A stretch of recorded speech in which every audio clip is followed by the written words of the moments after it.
ceker ayam ini lu yang buat? Bukan, gue kan gak pernah masak. Kalau kata orang-orang cewek nggak bisa masak itu sebuah kekurangan loh.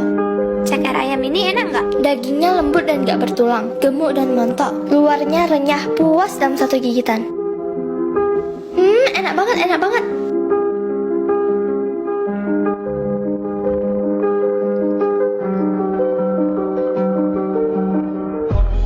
Ini biar gue yang traktir. Hah, beneran? Iya, oh ya, gue jawab perkataan lo tadi. Asal ada duit, gak ada yang namanya kekurangan.